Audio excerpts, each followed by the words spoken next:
It's buffering.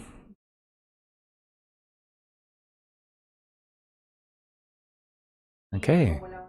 Hello everyone. Today is Q&A and critique number 33. Welcome to today's Thursday session here in Erindale's server. Thanks to Erin for allowing these. Today we've got quite a lovely little crowd. We got Darren, I'm Kinda Drunk, Clavra, Kuro, Mal, Sheelish, and Yush. So thanks for joining today. And also happy post-New Year. I know it's like week number 2 already, and we just had a short little break, but there's a lot to cover, and we have some interesting topics today. So I wanted to ask you guys, I know this is, we've said hello earlier offline, but how's everything? What projects are you working on these days? Oh, well, I just started learning geometry nodes this week after neglecting it for since it came out. Nice. So what kind of projects have you been developing? I just started with those small mesh curve using that curve pen tool, making some flowers and then making some infinite procedural stuffs and all, making some cube worlds with instancing. I'm learning. That sounds good, actually. Yeah. And also, so I guess you say you're starting to learn. So, okay. So today's going to be a fun one. It's more about you guys. I wanted to ask all of you a little bit about this New Year's. So this past couple of weeks, I spent some time thinking about my work, what I want to do and how I want to do it. Obviously, I get very stressed sometimes because I have a lot of expectations. So I kind of pace myself and try to keep my expectations realistic. But I wanted to ask you guys, what about you? What expectations do you have for 2022? And do you have a plan? What would you like to do this year? I'm not a big long-term 2022 guy, but I am a skills process flow kind of guy. And I read somebody who was basically saying that resolutions were stupid. That if you're going to do something, choose skills. I thought that was an interesting approach. Because a skill can always be picked up again, and a skill doesn't have a success or failure, and a skill could be something like Blender or uh, drawing, but it could also be something as simple as being resilient in the face of adversity. That's not really simple, but I like that one. I was going with that one, not that specific one, but the idea of skills. So my 2022 is advance some personal skills and some Blender skills. Nice. Well, yeah, Draise, based on a short conversation you and I had, I decided to get UE5 running on Linux. Mostly successfully. I mean, I can build it. The editor fires up. A lot of things work. Nanite and Lumen not implemented yet by Epic or the Unreal team.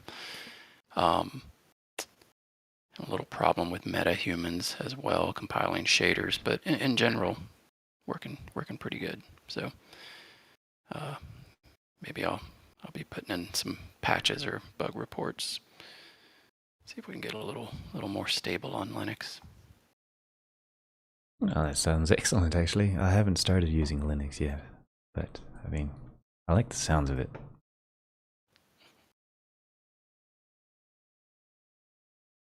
Very nice. Yeah, I only use the latest version I've used is just 4.27. I haven't installed 5 yet.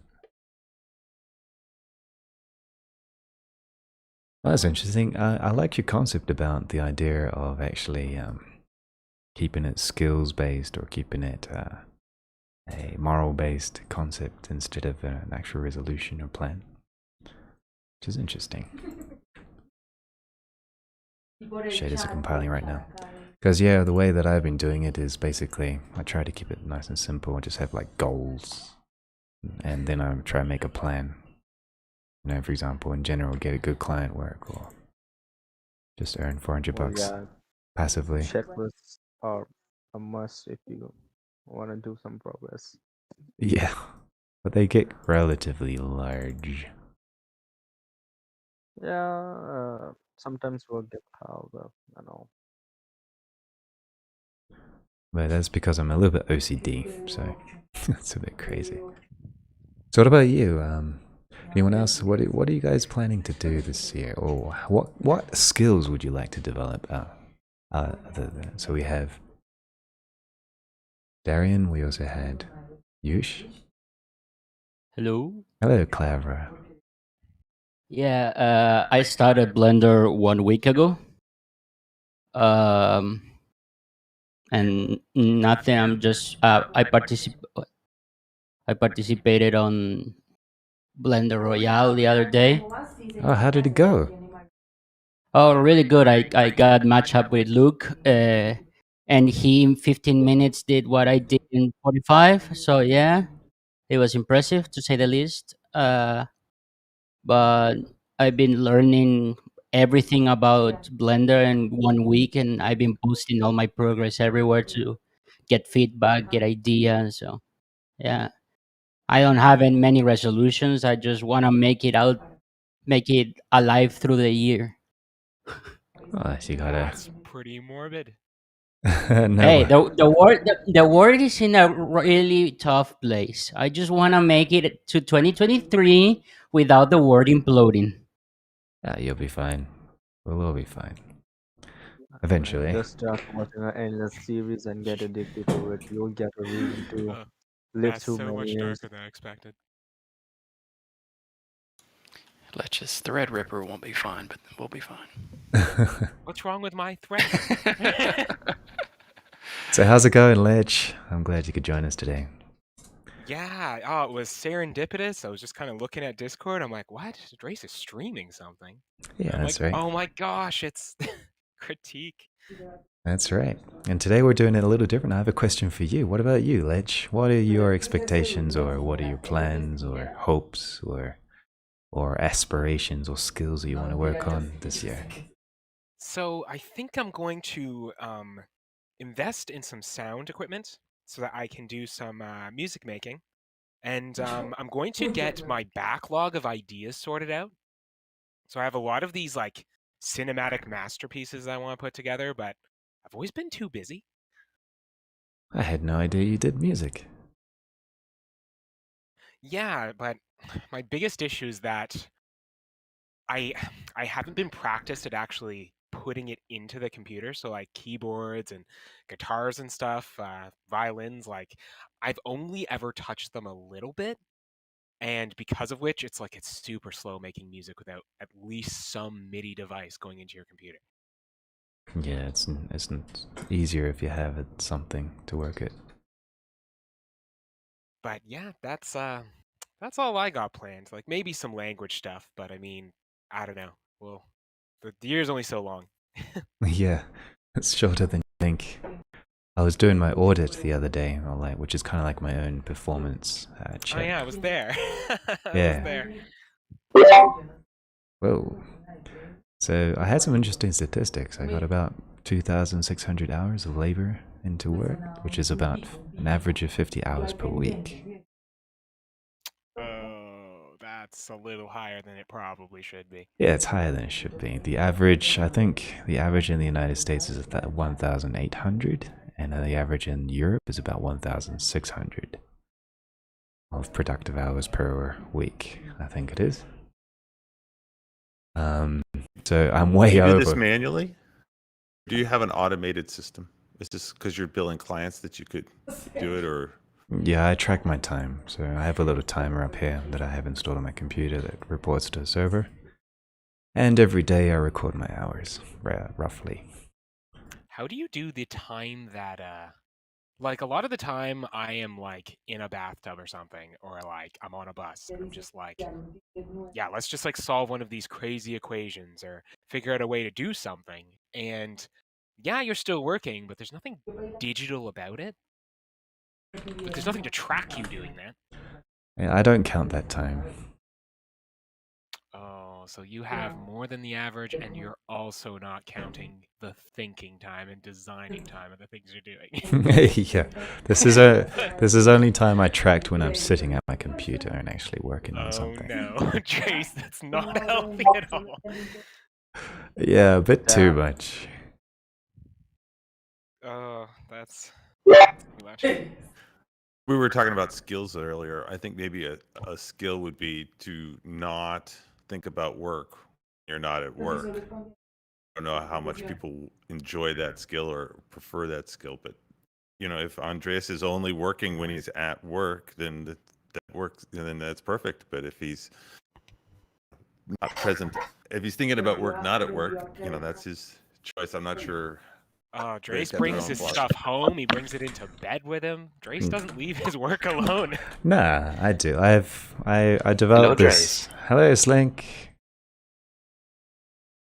How you doing?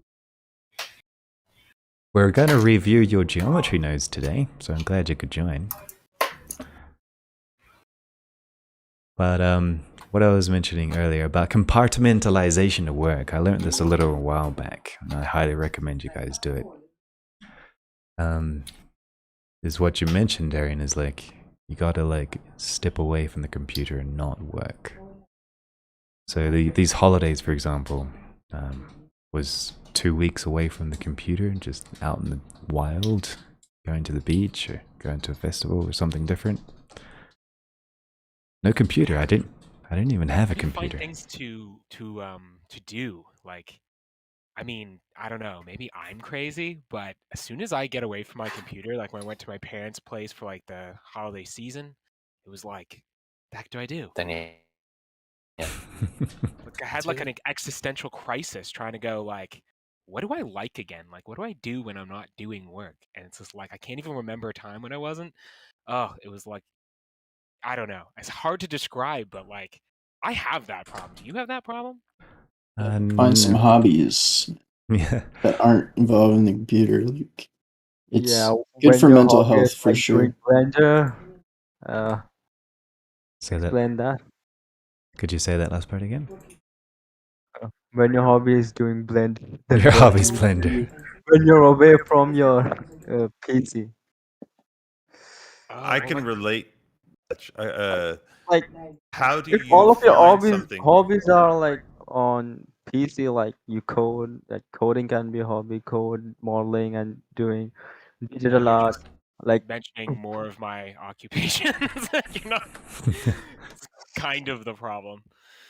It's the chicken or the egg. How do you find some new passion, interest, exploration, and you don't know what kind of new thing that you would be interested in? And Yeah.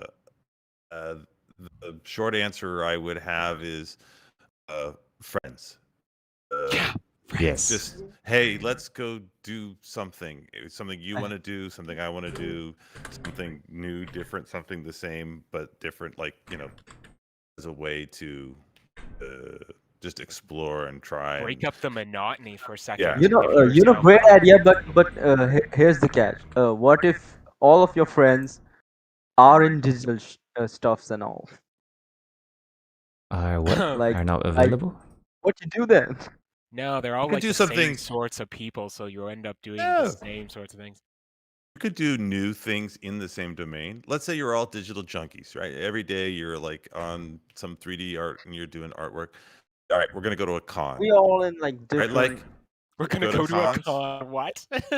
Okay, maybe that's a little old school. 3D art and editing and all. I handle the 3D part. Yeah, it is a concept of like, well, for me, I DJ in my free time, so anything that's involved around You that. know what? What's also great? Okay. Like you can write stories and all. That's true. But the whole thing about Stories are friends, like family is important. Small sketch concepts. That's fun. This all just sounds like more work.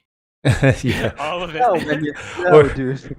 Or If just you not consider work. it as work, it will get hectic. Just enjoy the moment. Just enjoy the brainstorming. Like the second you say something like you could start a story, I'm like, yes, you're right. I could start a story, write up some concepts, start to storyboard, and then I'm back in Blender again. Yep. And it's like, well, damn it. You What's can wrong with you can Blender? get out, and there's a lot of stuff out there to do as far as being away from the computer, but there's also going to be a million excuses about why there's nothing to do and you can't do anything. And Well, like, so okay. if you can push through the excuses and really try and like find people who out there who like to go, I don't know, play basketball or something. Obviously, that's not everyone's going to play basketball. That's just an example, but there's going to be stuff out there, you know, playing sport, going to the park, doing. But you know, there's always a something little out bit there. of a skill in dedicating yourself to not doing what you're used to doing. I mean, yes, you're describing a lot of things, but like I have a very short story of a time when me and a bunch of friends went to a bar. I ended up talking with the bartender, and before I knew it, like I was, 7 drinks in and like working out a business plan for him and, discussing his accounting, where he can get some tax breaks here and there. And it was like, why am I still working?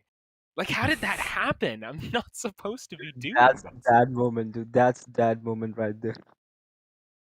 That's Well, funny. there's like a skill in holding back the, I guess, the habits you normally have and just not turning something into something. Like, yeah, you had this brilliant idea and you looked at it in your head and you said, yeah, I can do some stuff with it. Well, don't turn it into a game, for God's sakes.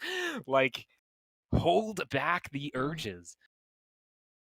Or you'll always end up working on something that you're like, you'll turn it into something that you're working on. And now you're like, well, it's no longer a vacation. Now it's just another thing. Well, that's completely valid. I mean, for example, my dad, when I was a kid, when I was bored, okay, so you have two problems. One is you're bored and you don't know what to do, and the other one is you don't know how to stop what you're doing. So one of them is like, if you're bored, you're not actually bored. He's afraid when I was a kid, I used to complain a lot that I was bored, and he was like, you know what, you're not actually bored. So he would stop me and say, hey, look, you're not bored. You just don't want to do the things you see that you can do. So if you don't want to be bored anymore, just choose something and work with it. It's like, you're not actually bored, you just don't want to do what's available. And that, in a sense, is boredom, is you just don't want to do what's in front of you. And the second advice that I found concerning that, well, if I don't know how to stop, well, resting is almost synonymous with just changing what you're doing. So sometimes, if I'm yeah, you have to do nothing to do something else sometimes.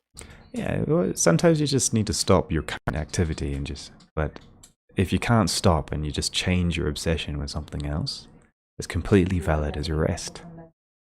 Because that's bored of being bored. Sometimes you got to be bored before you really find the thing that's going to be like, all right, I can do a thing now. Yeah. And sometimes you That's gotta be bored why I use before Blender. you get bored so you can do the thing. Hey Draise, what's up, Slinc? Hey. All right. That's how I ended in Blender. I was bored and I was like, okay, let's Yeah. ask if I can run Blender. And they said, yeah, you have a pretty decent computer. You should be able. And 1 week later, I'm here doing HDRIs and eating tutorials of 1 hour. Hey, So you guys wanna know how I ended up using how I ended up in Blender and all? I So ended up I in Blender because I downloaded was it bored. by mistake One at a from time? Steam. Oh, bro. Bruh. Okay. Okay, I'll continue. So Yep, I please. downloaded Blender like 3 years or 4 years ago from Steam by mistake, and for like 3 to 4 months I'm like, what is this thing? And then I started exploring it, and that's how I ended up using Blender. Like And just Did you get imagine all the that lot of achievements? Draise, turn off subdivision service modifier for performance. Oh, it is off. Oh, damn. Then I don't know. Yeah, you can reduce the tree population for viewport. The depth of field is nice. Thank you. All right, so let's where were we? Went off the rails. That's okay. So basically, let's get back on topic. We've been talking about New Year's expectations, and we've got a couple of things queued up for the rest of today. Also, we're going to take a look at Slinc's geometry nodes tree system here for environments, which has roads, has little grass and trees like deciduous trees and evergreen, which are the pine trees. And it's also got camera culling, which is kind of nice. So thank you, Aaron. Just thank you. All right, so Slinc, this biome generator, which we have in the chat. Would you like me to explain us what can it do and what's it good for? It can make a biome. All right, so let's take a look at this tree. It's a Chungus modifier. Yeah, we got a lot. It's a Chungus one. And it's only getting chunkier when I work on it. All right, so if I want to create a new environment, what do I need to do? First, you need a surface. Okay, so for example, I create this grid. All right? Yes. Then what do I do? So you definitely need the modifier for it. So I add a node group called bridge. I think I forgot to name it. Geometry nodes. Yeah, you should probably name that. Yeah, I forgot that. Okay. Then for the path and river, change it to attributes so you can put weight paints into it. So I have a path weight paint? Yes, and a river weight paint. Okay. Then you need to weight paint those. So I'll call this the path, the river. And I'll make a new one, and I'll call this the path. The river can also be a lake. Like, it can be both. Like water? Just depending... Yeah, like water! Whoops, there's a loud dog in the background there. It's my dog. It's a cute one. He's just barking at birds. Alright. Again. Okay, so I've done that, and now I have this path that is painted in the red, and I have the river that is painted in the other one. Okay. What's the next step? So, yeah, then you can just look at the modifier and change. No, before you do it, smooth those weights. Like F3, smooth them. Not blur, smooth them. Smooth them? You can press F3. There we go. A space to smooth those things. Okay, let me just. And also there we go. Yeah. Oh no! Yep. So I smoothed that out. Smooth the path. The path is quite big though. Do you guys want to see a sneak feature that I have here? Let me just give you a new feature from B4Artists, which is coming soon. Just do it. Do it. I'm back. Okay, so it's the the brush system, right? Andreas, I'm a noob. Take 2 seconds to explain B4Artists and Cinema 4D. Blender 4D. Okay, so basically B4Artists is Blender, but with a bunch of interface improvements. So for example, with this node shelf, we've exposed all the operators to the top level, so you don't have to dig inside menus. And we've added icons to everything and quick edit to node switches and things like that. So it's like it's a node, not vertex paint, weight paint. It's a different version of Blender, but the same features as Blender with some added touches to change things. Basically, you have a cheese, mac and cheese, but you have extra cheese. Exactly. Draise. Yeah. I guess you are the responsible for this kind of Blender, which is okay. But I was, I am an artist for using Blender for many, many years. Yeah. And before that, I was using also Maya and other 3D softwares. Oh, nice. And I am, Draise for sure. Just use the blur, not the blur and brush, the blur function. and I think that something that will improve your Blender is not to have so many icons in the interface. It's very distracting for an artist to work with so many. It is an explanation, and it's too crowded is the word, you Oh, well, know. B4 Artist is actually much more straightforward and explained No, than I the don't think original so. Blender. I don't think so. And I was looking for your tool for long, and I was excited. I didn't test it, but I have seen videos of yours, and I have watching some directs and so. And I think it's better for beginners, like to because in that I agree that any 3D software is very confusing for beginners. And here is like very, very explainable where you have the things and how they are named and stuff like this. So I think that is really cool for beginners. But as experimented artist is very crowded. It's too much things that you don't need to see. Well, Yeah, that's why I don't use it personally. I have that same sort of thing where I'm saying to myself, this would be great if I didn't know any of this. Exactly. So I think it's really cool for beginners. It's like you have the tutorial of Blender right there. But if you want also experimented artists to use it, my advice to you is that you manage to achieve a way that you get rid of a lot of these explanations that are not in need, or you need to. It's too much crowded. well, That's my expert opinion, but you take it or not. Okay, but I think it's an awesome tool for exactly beginners or people that is changing from at the beginning from one software to another. It's very But good for that.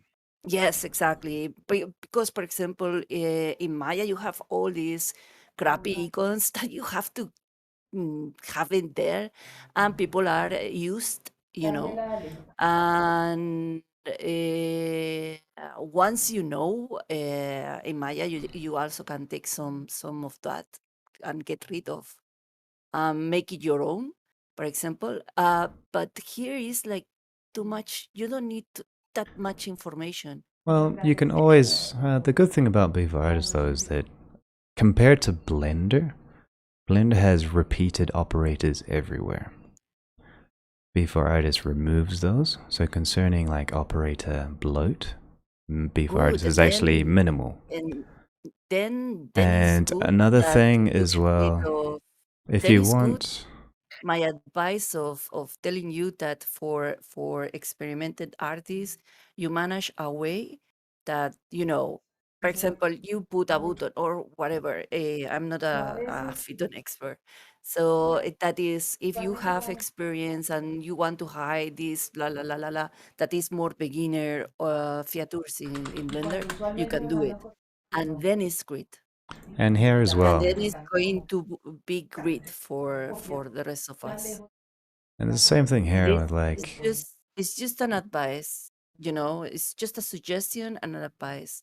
right, I yeah. think I think your option is really cool, but uh Yeah, because I mean, this has the same features as Blender. The only difference with iconography is that we use color categories and that we have an actual toolbar. So the toolbar is completely optional. Like if you don't want to use it, you You can turn it Yeah, off. but if you can also get rid of that, because what as Oh an wow, I didn't know uh, you could do that. Just get rid yeah, of it. yeah, Yeah, if you don't that's want it, cool. you just turn it off. You know, it's an editor, Exactly. and you can have it down here in the bottom if you want. That is cool. That is really cool, and that is something that I didn't saw, and I think it's good for to put in somewhere. I don't know, and for expert artists that you want to hide certain parts of the interface. For example, I need to read the name of the tools of where are the transformation tools or something like that, but because I am not going to even use that in there. I am going to use You can also turn that hotkeys. off. Yeah, you can also turn Yes, that off. So, for example, the tool shelf tabs, yes, that's completely optional as well. So now you can have it like yeah, but Blender. if you do it on a quick way, you know that I'm an expert artist, you can do it like a quick way Well, the to do quickest that. way to actually do all of this is to set it all up the way you want it to be. That'll take a little while, Yeah, but then you custom save it as as Exactly. the user preferences so up that you here. Yeah, get everything. but for that, yeah, if I have to do Reinstall. again the la la la la la la la, you have to do for me very more interesting things to use your tool, and that's the thing. If you make it easy for me, that I don't have to think, you know, and I just have to click in somewhere, and all these extra modifications, or not all of them, that more, like the more that an experimented artist is not going to use, like the save button, or stuff like you were clicking on or clicking, right? That is going to be more useful, Okay, I'm going to take because I'm responsibility for this. I was just asking if he could give a couple second intro to it. Can we get back to the critique and to the yes, sorry, actual? sorry. Please. It was just a quick suggestion. I didn't mean to open a Well, I'm just debate. watching him make this thing, and I'm like, holy crap, this add-on Yes, is this is good. incredible at this point. But this set of nodes, I don't know. I'm partaking in the stream as he's doing it. Yeah. And you made this, Slinc? Yep. Yes. Nice work. Yeah, Thanks. it's very good. Yeah, you can change the height and the width. It even has a bridge for the rivers. Yeah, that bridge is separate just because I could, and it wouldn't make sense if there was like a path and a river and no bridge. And how do So I you added that. how do you define the color of the roads and the path? Attributes in the shader. Attributes in the shader. The geo node outputs two attributes, and you scroll down to the shade Here it is. ground. Yes. So path Yes. mask, river mask, Yes. and that's what you And then- use. Yeah. Very nice. Just Did you simple. draw those masks? So I saw you drew the river Yeah. mask and the path mask, and then those are then Yes. the weights are then imported in those attribute nodes for the shader. Exactly. Yes, It's there thrown as a are weight, a right? bit. Yeah, they're a bit like a bit changed, but it's definitely the weight pane mask which is there. It's Wow. very cool. Super useful. Very nice. And you have this like grass and rock as well. You can add. It's a bush. It's bush. Oh, it's a bush. Okay. It's very low poly bush. Hello, poly. I'm currently working on adding rock sticks and I don't know what. Okay. I really like your concept of the river as well. It's beautiful. So the river is built into like a separate shader, a separate object. Yes, it is. It is split off from the main object, but it's made from the main object. If you look in the node tree for the geonodes, Here it is. Oops. Make a And- full screen. and look wherever there's river. Oh wait, I forgot. Wait, go up. It's Up. this one here, no? Yes, this is this. I accidentally deleted it. Sorry. Yeah. Let me just So you remake it. Noodler is great. Noodler is very good. Yes. Yeah, and then you see, I just Sets the positioned material. the river down. Yes. Positioned the river down, deleted some geometry because of performance. And then I'm added the river with another shader back. Oh, that's cool. So it has like a constant height. Mm-hmm. Very nice. And the height is always below ground level. Great. So let me just lower the river again, which is in the setting. Where's the setting? Yeah, because rivers aren't higher normally. Which one is it? It's very down. It's the last two. Path, debris, ground, camera call. River deepness. It's above camera. There.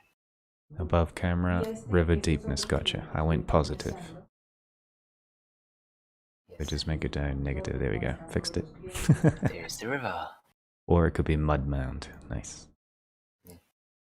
This is actually a really cool setup. I like it. This allows for a lot of like cool setups. So we also have scale of what? Bushes. So these are the bushes. Yeah. We've got the bush maximum density. We have the grass density. So how much of the maximum density are in the viewport that we see concerning percentage. In render, I assume that's going to be 100%, right? Always. If you render, it will always be 100%. So question, how do I, if I want to change these instances, how would I change it? In the collections, you see? Wait. Where are the collections stored? Oh, here? There. Or you can just go, go into preview viewport where you also have like this thing, the collections there. There's a nature asset. Oh, biome. Big trees, small Yeah, trees, biome. bush, and grass. And just change that.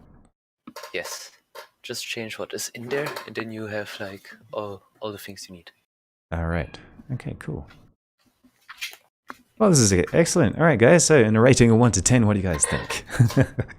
Or let's not rate it. I think this is like 10 out of 10. This is great work.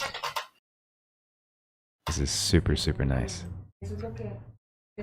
And I think you're doing this right, like having like minimal assets that just explains how it works so that it gives creative freedom for people to use it for future stuff.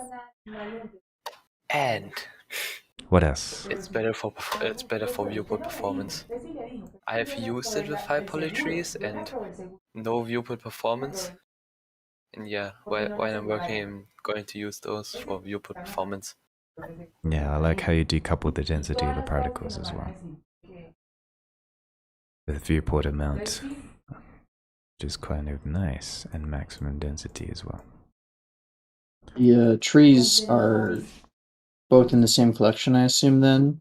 And they're just randomly seeded, or? No, you have two collections with small and big tree.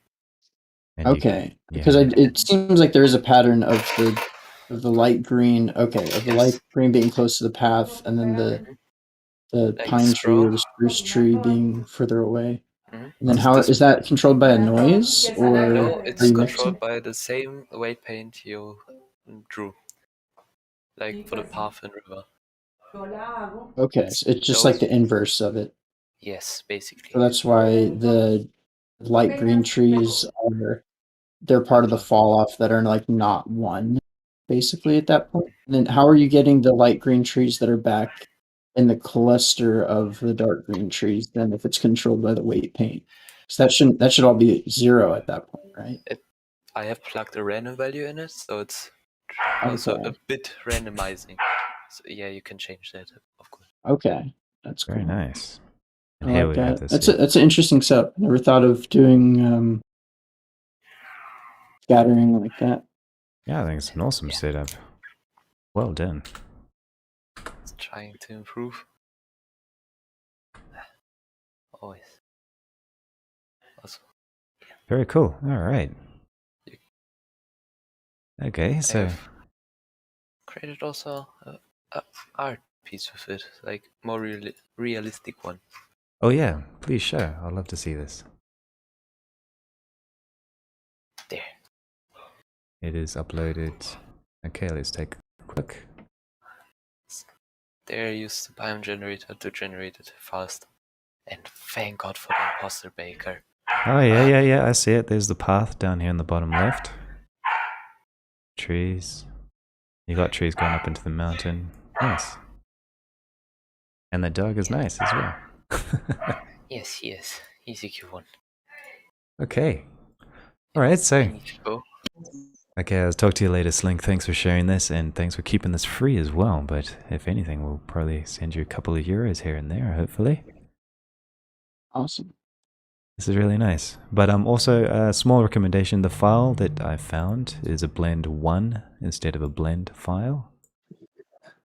So you may need to upload that as well. Name your node tree so that it's easier to append or find.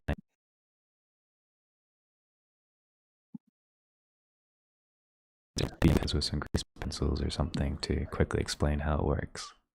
But the general functionality of how this is a primo quality, and I think it's super awesome. And I also like the camera culling. That's kind of nice as well. I Okay. didn't even see that. That's awesome. Yeah, that's this is a thank you to Erindale, right? He uses this camera culling system. Right? Slinc leave. Oh, he did leave. Yeah. Ah, yeah. Whoops. Okay, so Erindale has this camera culling inside, and I'm not sure where it is because I saw it somewhere. Or maybe he's using camera culling in a different way. It might be in the view. Oh, here it is. Here it is. Viewing. This is the camera cull, which is based on Erindale's toolkit. It's directly from Erindale's toolkit. Yeah, exactly. There's another camera culling out there that you can for free as well, but I'll need to dig that link up. Okay, wow, that's interesting. Whew. So let's at the last piece of today is we've got another 10 minutes or so, another 15 minutes, and for those of you who are new here, I've been currently working on a Painterly project. So who of you here have been following the progress of this project? It's pretty awesome. Yeah? Only from Instagram posts. Yeah? What do you know about it so far? Just vaguely that it's a shader workflow, and I know last time I talked with you, you were working on the problem of having the what's it called? It's like the screen door problem when you're rendering and the composited layer sort of tracks with the image or something like that. I didn't completely understand it. That is correct. So yeah, here's the metaphor that I have. One is called the shower door effect, and here is my solution. It's going to be called the sun rain effect. So have you guys seen rain on a sunny day? Yes. The sun shining through the raindrops. Yeah. And have you tried to see the mountains or some trees in the background behind the rain? What does it look like? Do you remember?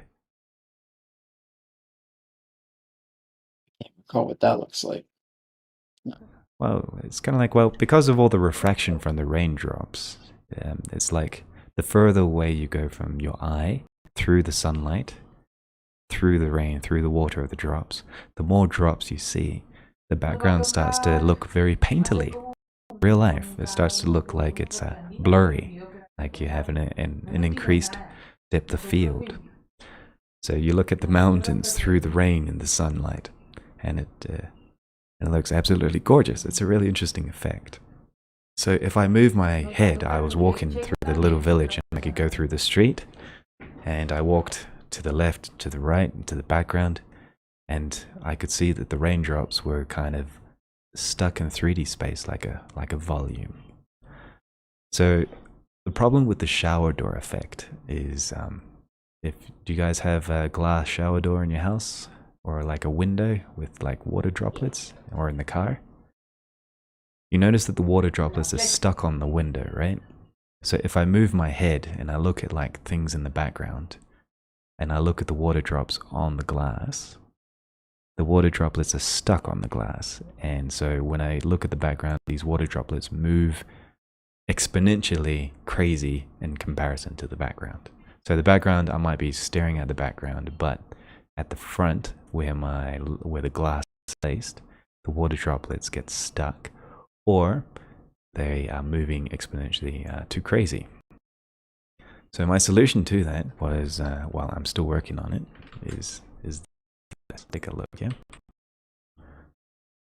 Is to use geometry nodes and to use scattering in a 3D space and to remove the paintbrush effect from the preprocessor, which is what I was using to post-process in Eevee in real time, to create a prototype. So this is my prototype. Let's take a quick look. Yeah, you guys interested?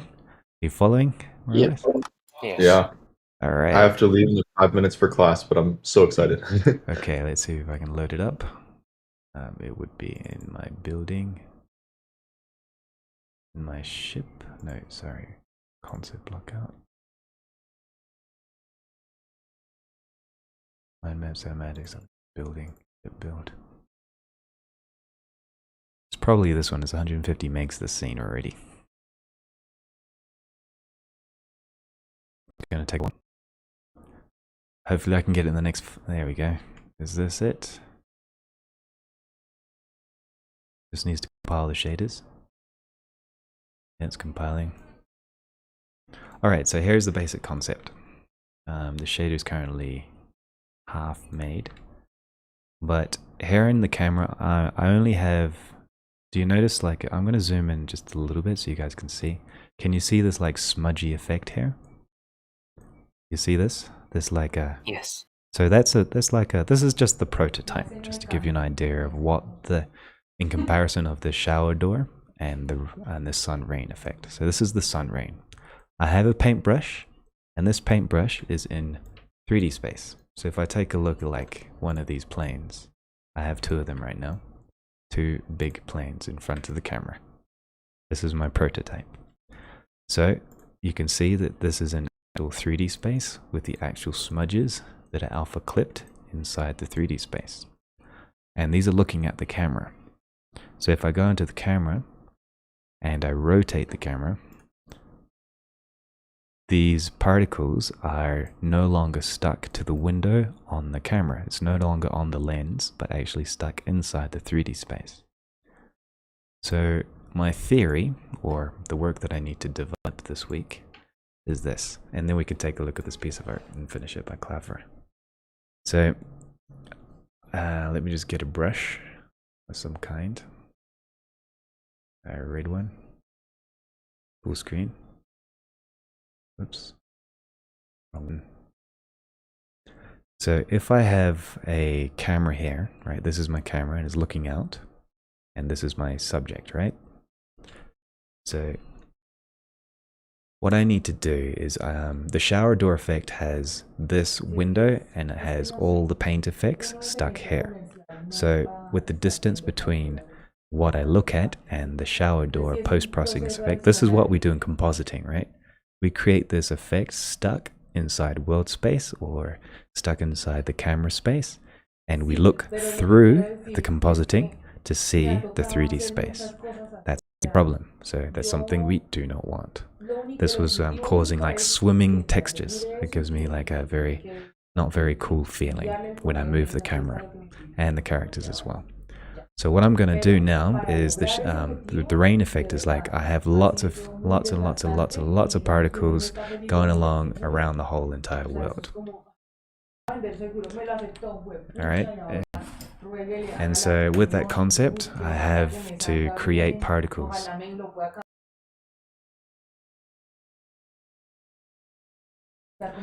So what I'm going to do is I'm going to create like a hull. Let me just get my pen again, because it went crazy for a moment. So in green, what I'm going to do is I'm going to create a scattering system with the depth of field. So for example, I have my, you know how depth of field works with an FOV, or field of view, where we have the near field of view and far field of view. So in this concept, when I have a far field of view, I'm going to have a lot of particles here and less particles here. fewer particles here and less particles closer to the camera. And I can have a control to define how wide I have the depth of these particles. Now, every one of these particles is a brush stroke, right? These brush strokes are going to be facing the camera, but stuck inside 3D space with the camera cull. And so that when I use, when I use the actual space of the camera and move things around, these particles would be stuck inside the 3D space, looking at the field of view. So because they're all refraction, the further away the brushstrokes go, it's kind of like I'm painting on paint, and the further away it is, it's more blurry, and the 3D objects inside the space becomes less blurry. So in this particular example, you can kind of start to see that when I look at different things like this, whoa, why is it running so slow? That's because there's an error. There we go. So the further away the things go, the more layers that I have, the more brushed out or blocked out the textures will become. So that's my theory, that's my solution that I wanted to show you quickly. So next week, I'm going to give you more of a finished prototype. But with other updates though, just to give you an idea concerning the project, I'm currently making a let me just take a quick look here. I'm currently working on a short film, or 2 short films. One of them is a looped video for a music video, and the other one is a complete story for another music video. The first video that I'm going to work at is basically a picture of the world, a picture of what's the world made of and how it's working.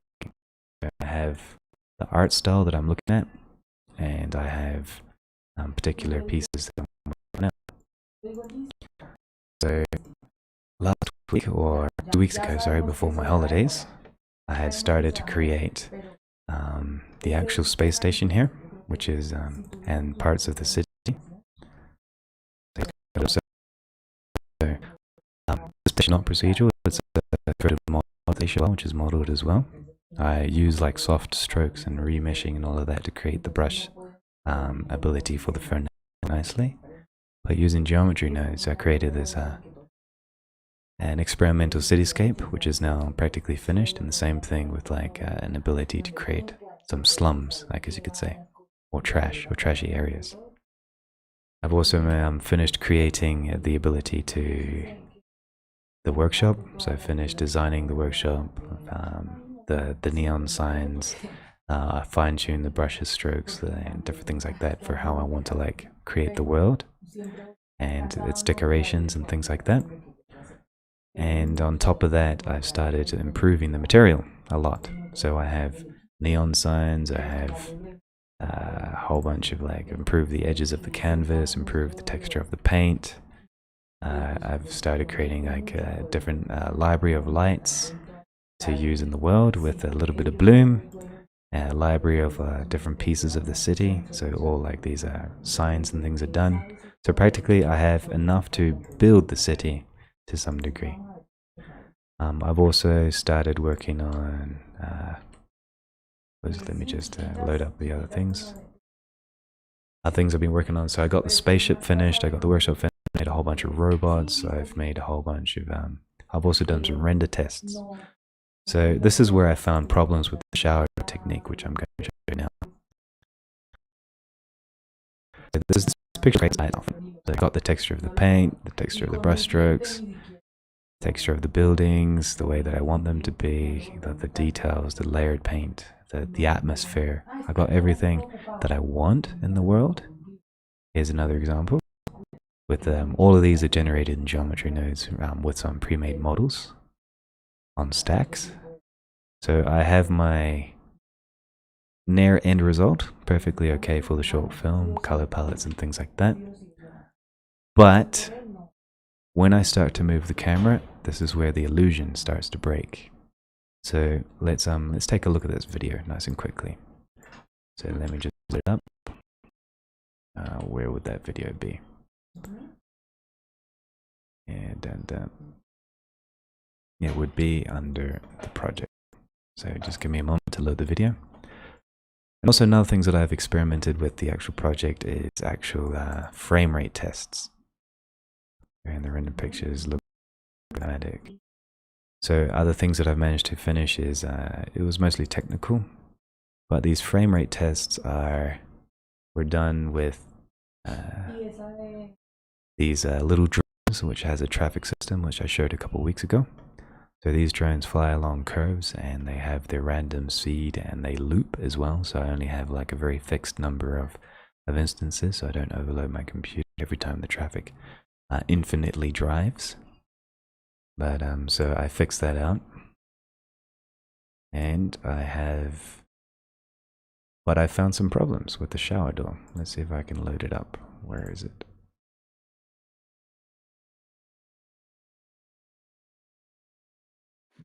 Draise, are you using Windows for Artists?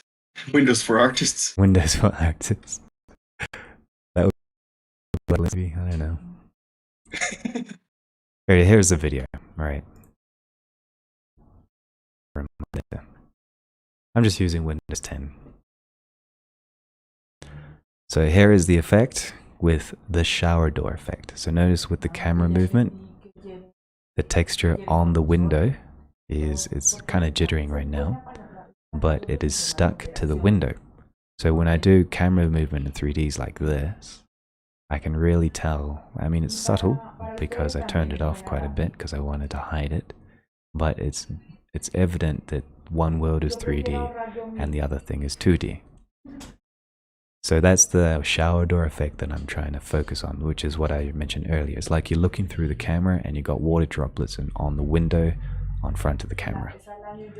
So the sunny rain effect will hopefully fix that kind of like textured brush effect over the brush strokes of the paint inside the 3D space so that I can move the camera around freely and not have to break the illusion that one thing is separate from the other.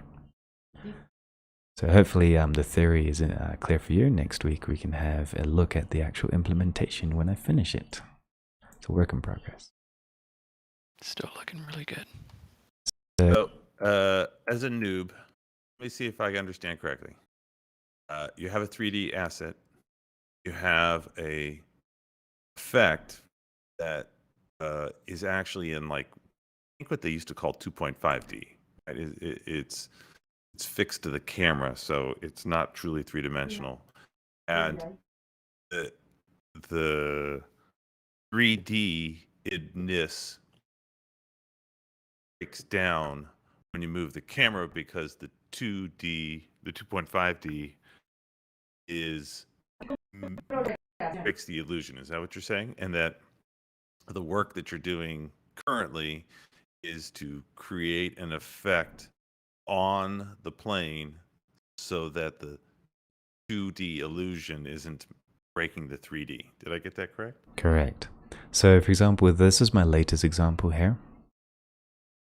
You can really tell on, like, if you look at the yellow and the green and the red disc, you can see kind of like this blurry effect in front of the object.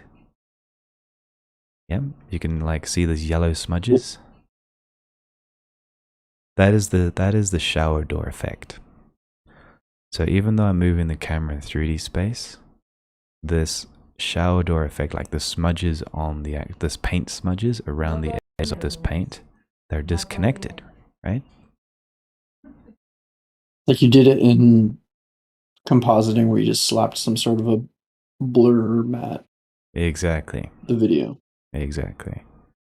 So this compositing effect is not going to work. I'm going to have to do it in 3D if I want to get the effect, because the brushstrokes works to some degree, but I need to like process some fine extra details that I need. So that's what I'm fixing. So you want that to stay on, like, basically as a texture on the object almost, where it gets blurred and then you're moving through the texture in 3D space. Correct. Okay. That's interesting. Because I was for a second wondering why you didn't just do it in compositing rather than trying to build it into like the 3D scene, but makes sense now. Yeah, because if I do it in compositing, I would have to keep my cameras still. I cannot animate my cameras. But part of my goals for the animation is that the cameras are very dynamic and we take advantage of the 3D. Like drones, flying drones animations, flying car animations, spaceship animations, flying through the city, you know, lots of drones. I love drone footage. So I wanted to have like the painterly effect with drone footage. How am I going to do that? So it's kind of like, that's what I have been working on. So in the next 2 weeks, I plan to finish the test animations for the short, for the loops, which is going to have maybe 4 or 5 shots. Each shot has a short story. Basically, it's of a in the workshop. He's repairing some robots, and he's an artist, but he's a failed artist, and he lives in a derelict city. So I show the city, I show his work repairing robots, and I show that he's kind of sad or depressed, but he's listening to his music. And those are like a couple of shots that I have planned over the next 2 weeks, but I need to finish first and fix the painterly effect. And the good thing about the sun rain effect, or the rain effect, is that I get free painterly depth of field, which is something that I wanted, which I had discarded as one of my objectives. But now that I've thought about this technique over the holidays, I actually get free depth of field, which is something I wanted in the first place. So that's kind of nice. So it's almost like a level of detail thing that you would set up. Just like I remember you were talking about stuff getting further away from the camera and blurring more and whatnot. Exactly. Is that anything you could accomplish through like a level of detail setup? Yes, the brush sizes, I already have that sorted. Like for example, I've also improved the animation of the brush strokes. So here, this is the brush strokes being, instead of having jittery frames, I kind of have them blending almost randomly to kind of look like they're being constantly painted, instead of frame by frame, because I'm rendering this out. I've decided characters or world animation, 15 frames per second, camera animation, 30 frames per second, but are smooth, and character animation, 3 to 5 frames a second. But they can be smoothed out or blocked or variable frame rates, you know, like block, block, block, and then hold, and then block, block, and then hold, and then block, block, block, block, and then hold, as I move the poses, pose to pose. So that's one thing. But the depth of field, that's another concept where, for example, a painter, if we take a look at the files, the source files of the style, for example, where's a good example here? So for example, with this picture, we have fine brush strokes at his eyes. We have smudged brush strokes in the background.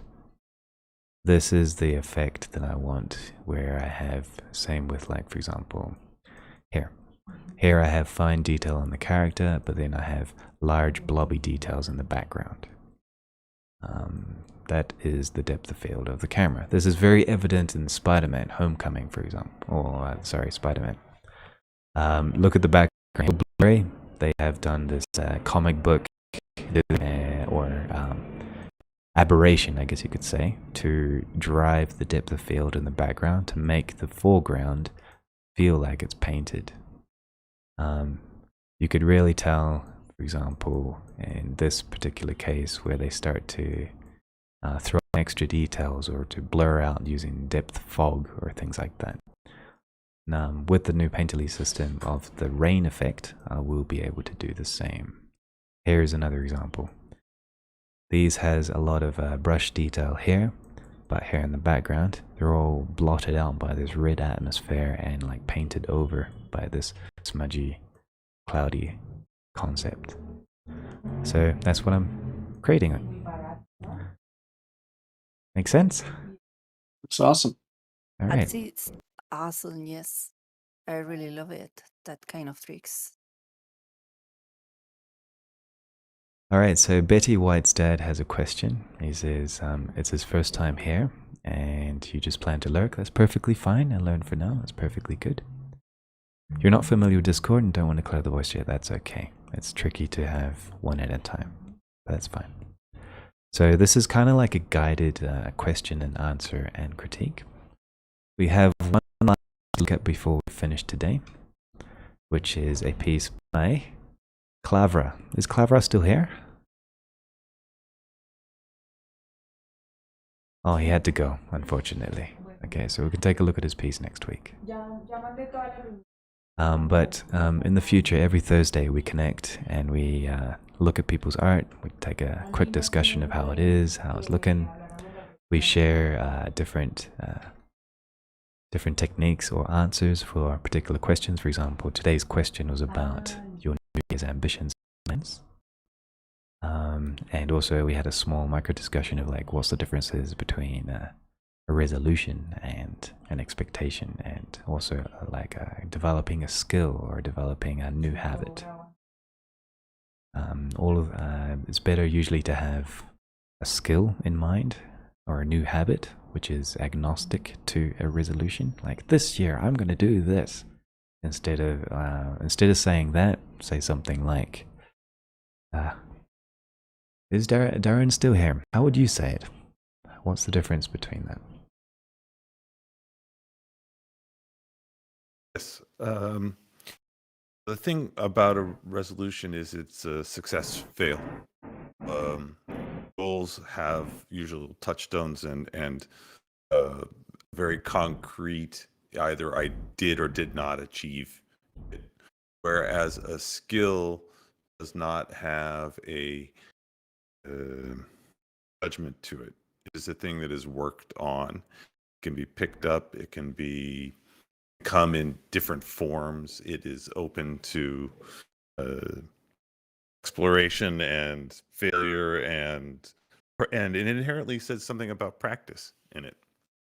That's right. And that was the intent behind the I was referring to. I don't think it's completely valid. Yeah, it's like I want to get better, like improve, build on, add, refine. Yeah, a direction. That's cool. I like that. All right, so I won't keep you guys any more time. Thanks for connecting. There's to all of you here. We've got quite a good crowd. Next week, I will be giving you an update of this the rain effect, the rain-sun effect, and hopefully some advances of the actual renders, hopefully. I got a lot of work to do. Right now, I'm currently struggling with the optimization of these materials because I have improved the animation, but my computer's too slow and the material is too complex because shader to RGB is a very heavy node to process. And that's like the backbone of my materials, is shader to RGB node. So I'm having difficulty with that. So I'm going to see how I can optimize it and see why this is pink as well. So thanks for joining. If you have any art or any questions you would like me to take a look at or something we should explore for next week, feel free to leave it in the Q&A and critique chat. And wish you guys a happy new year. And it's good to be back. Thanks, Draise. Yes. Thanks, Draise. Thank you. All right. Thanks, man. Really nice. Good. I'm glad you liked it. I guess I will finish the stream here.